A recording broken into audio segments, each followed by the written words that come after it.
In August of 1990, I lived in Kuwait with my family. I was 11 years old, and Iraq had just invaded the country.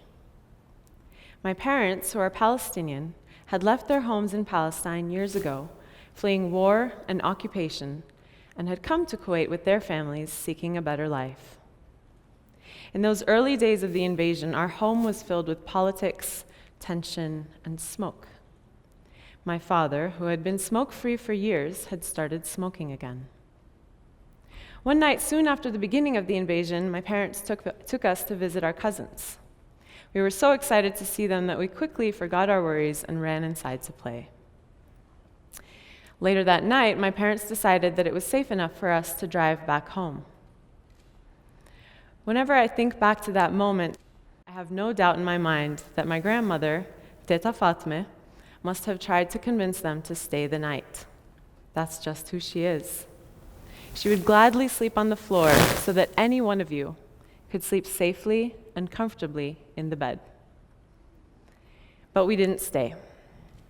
Instead, we drove home, and in the dark of the night, my siblings and I started drifting off to sleep in the back seat of our car. At some point during the drive home, the car came to an abrupt stop, and my siblings and I were jarred awake. As my eyes fluttered open, I could see that our quiet drive home had turned into chaos and confusion, with gunshots being fired in all directions, bullets littering the sky, and adults shouting at each other to pull over now. As the shelling got louder and more intense, I felt a need to protect my siblings from harm, and I covered their bodies with mine. And before I knew it, I started singing. I sang lullabies, I sang songs from their favorite cartoon shows, I sang whatever. One of my sisters started singing along, we shared a giggle, and for a moment, the music transported us to another place. If anything happened to anyone that night, my siblings and I didn't hear about it. All we knew was that it was eventually over and we were all safe. Fortunately, my family and I were able to get out of the country soon after this incident and come to the US as refugees. I'm constantly grateful for where I am today. Palestinian children in Gaza and occupied Palestine live a reality where these sights and sounds of war are a daily occurrence. A vast majority of these children suffer from post-traumatic stress disorder, with different studies showing the range to be between 80 and 98%. Last year, I saw a group of children from Gaza perform on a popular Middle Eastern talent show, aptly named Arabs Got Talent, where I watched them transcend their daily lives on stage through music. Before performing, they talked about how they couldn't practice consistently because of the curfews and the dangers of getting caught in an attack. They talked about how this was their fourth attempt at participating in the competition because the first 3 times they weren't even allowed past the checkpoints. But the moment these children touched their instruments and started to play together, you could see their faces lit up, and you could see that they too were transcended and taken to another place. One where safety wasn't a concern. One where hopelessness was replaced with joy. The school where these children learned to play is called the Gaza Music School, and it was founded in 2008. In addition to the Gaza Music School, there are other organizations doing similar work with children through traditional as well as not so traditional music, including Al-Mada, Musicians Without Borders, and Sounds of Palestine. A few months ago, I decided that I wanted to go and visit one of these centers myself, to witness some of the work they're doing, meet face-to-face with the staff that are helping to change the reality for these children living under occupation, and to learn how I could contribute. And so I did. 3 weeks ago, I visited the Aida refugee camp in Bethlehem, and it was a transformative experience. The Aida camp is home to the Aida Youth Center, which houses the Sounds of Palestine program.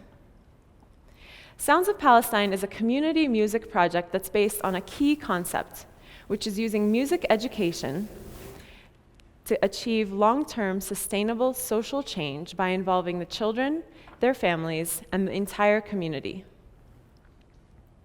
Many of the children consider the program and the youth center their favorite place to be. To help you understand why, I invite you to take a quick trip with me to the Aida refugee camp. Just Up the road from the youth center is a large wall that surrounds the entire camp. The wall separates the inhabitants of the camp from the villages and the towns that they originally came from. There are heavily armed soldiers at the wall, and the soldiers will sometimes shoot tear gas and fire bullets into the camp. When this happens, the teachers have to call the families of the students and cancel classes. It turns out it takes more than a phone call and some tear gas to keep some of these children away. The teachers would frequently come to the building, even in the middle of the clashes. They'd come to the school and find some of the children hanging out outside, waiting and hoping for class in the middle of the tear gas. It's common for the staff of Sounds of Palestine to have children in their beginning level classes who have never spoken a word before in their lives. These children are at least kindergarten-age kids. Many of these children have then gone on to speak their first words as part of the learning and practicing songs with their teachers. For these children, the music has become a refuge and the center a place of safety. Sounds of Palestine and the other organizations I mentioned make it part of their mission to create emotional and mental resilience for children of war through a peaceful form of self-expression, music. These organizations bring music, laughter, and joy into the communities in which they serve, where survival seems to be the first priority. In the words of Rima Ashur, 15, who plays the nai, which is a wooden flute, we have shown the world that we, the children of Gaza, love life. We play music for peace, not war. All we ask is that we live like normal children, without the blockades and without fear. Today, I have 2 Palestinian American children of my own. They live a safe, privileged life where the only thing resembling trauma is whether or not I've packed fruit snacks in their lunchboxes that day. Although we don't need music to transcend war and destruction, the songs that brought me and my siblings a moment of peace in that car so long ago still bring us connection and peace. Thank you.